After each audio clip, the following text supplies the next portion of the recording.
সাকিব ভাইয়ের সাথে সিনেমা, সাকিব ভাই যেদিন বলবে সেদিনই আমার তার সাথে সিনেমা হয়ে যাবে। সাকিব খানের টিজার আসলে সবসময় ভালো লাগারই হয়। অনেক শিশুদের আসলে আক্রান্ত হয়েছে, সেসব মায়েদের জন্য আসলে অনেক অনেক সমবেদনা। আর এছাড়া আসলে বলার কিছুই নেই। ব্যস্ততা যাচ্ছে হচ্ছে নাটক নিয়ে। আমি তো রেগুলার এখন ছোট পর্দায় কাজ করছি, সো ওটাই করছি। টিভিসি করা হচ্ছে, পাশাপাশি ফটোশ্যুট করা হচ্ছে। সো ঈদের কাজ নিয়ে এখন ব্যস্ত। সাকিব ভাইয়ের সাথে সিনেমা, সাকিব ভাই যেদিন বলবে সেদিনই আমার তার সাথে সিনেমা হয়ে যাবে। সাকিব ভাইয়ার সব সিনেমার টিজার, ট্রেলার, সিনেমা সব কিছু আমি দেখি, কখনো কোনোটা মিস করি না, বিকজ আমি তার অনেক বড় ফ্যান। তো আমি দেখি সবসময়। ঈদে আসলে অনেক নাটক আসছে এবং ওটিটির কাজ করা হচ্ছে, সামনে বেশ কয়েকটা ওটিটির কাজ আসছে। আমার রিসেন্ট একটা ওটিটি কাজ রিলিজও হয়েছে চ্যানেল আইতে, পাপ কাহিনী, যেটা অলরেডি অনেকে দেখেছে এবং বেশ প্রশংসা করেছে। অ্যান্ড থ্যাংক ইউ সবাইকে সেটার জন্য। এই তো ঈদে আসলে ঈদের কাজ নিয়ে ব্যস্ত এখন আপাতত। ঈদের ছোটো পর্দার যত নাটক, সলো কাজগুলো অ্যান্ড ওটিটির কাজ, টিভিসি, এগুলো নিয়ে ব্যস্ত আপাতত। আজান হচ্ছে আমার এখন পর্যন্ত করা সব থেকে বেস্ট টিভি ড্রামা বলবো, মানে যেটাকে বলে যে ছোট পর্দায় কাজ করা সব থেকে পছন্দের, সব থেকে সুন্দর কাজ, যেটা আমার খুব পছন্দের। আর আজান প্রজেক্টটা করতে যেয়ে আমাদের যতগুলো কান্নার সিন ছিল সেগুলো তো আমার একদম ন্যাচারাল কান্না, মানে আমি কোনো গ্লিসারিন ইউজ করি নেই। আর সত্যি বলতে মা ব্যাপারটাই তো আসলে অন্যরকম। মাদের জন্য ভালোবাসা তো সবসময় অনেক, সব মায়েদের জন্য অনেক দোয়া, অনেক ভালোবাসা। আমার মা আসলে আমার কাছে স্বর্গ পৃথিবীতে। সো এটা আসলে মুখের ভাষায় প্রকাশ করার মতো না।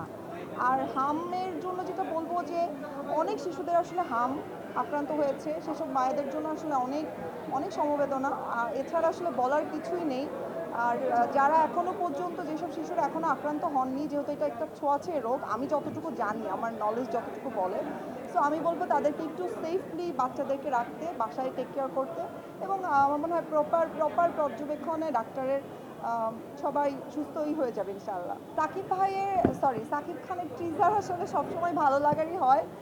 এবং আমার কাছে রকস্টার মনে হচ্ছে যে 2026-এর একটা অন্যরকম সিনেমা হতে যাচ্ছে হোপফুলি। এবং রকস্টারের যে ডিরেক্টর রুশো, ওর সাথে আমার কাজ করা হয়েছে, আমি বেশ কয়েকটা টিভিসির কাজ করেছি রুশোর সাথে, and he is a very good director. So আমি খুব আশাবাদী ইনশাআল্লাহ। আর সাকিব ভাই তো অলওয়েজ রকস্টারই।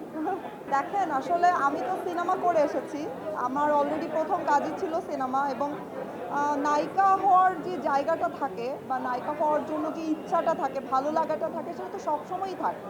সবসময় আসলে ইচ্ছা হয় যে নায়িকার চরিত্রেই কাজ করি, নায়িকার মতোই কিছু একটা হোক, সুন্দর কোনো কাজ হোক। এবং আমি ছোট পর্দায় যতগুলো কাজ করছি সেগুলো খুব বেছে বেছে কাজ করি ইনশাল্লাহ। এখন পর্যন্ত চেষ্টা করেছি সব কাজগুলো বেছে বেছে করারই। ইনশাল্লাহ সামনেও হয়তো সাকিব ভাইয়াদের কোনো কল আসলে বা গুড কোনো প্রজেক্টের কল আসলে নিশ্চয়ই করব। আমাদের বাসায় আসলে ছোটোবেলা থেকে আমরা কোরবানি দেখেছি, এবং আলহামদুলিল্লাহ ওই অ্যাবিলিটি ছিল, আমরা কোরবানি দেই। কোরবানি ঈদটি আসলে একটা অন্য রকমের এক্সাইটমেন্ট থাকে, কারণ আমি গরুর মাংস নিজে খেতে খুব পছন্দ করি, এবং আমাদের বাসায় বিভিন্ন ধরনের ডিশ তৈরি করা হয় যেগুলো আসলে পছন্দের। আর তাছাড়াও এই যে আশেপাশের মানুষদের কোরবানি ঈদটা মানি না, আসলে মনে হয় যে এই যে আমরা সবাই যে একসাথে দিন শেষে সবাই যে আসলে সব কিছু একসাথে করতে চাই, বা এই যে ত্যাগটা, এইটা আসলে ফিল করায়। সো কোরবানি ঈদটা আসলে স্পেশাল হয় সবসময়। এবারও ইনশাআল্লাহ হয়তো বা কোরবানি দেওয়া হবে, এবং সবার সাথে মাংস যে ভাগাভাগি করা হয় সেটা আসলে খুব এনজয় করি।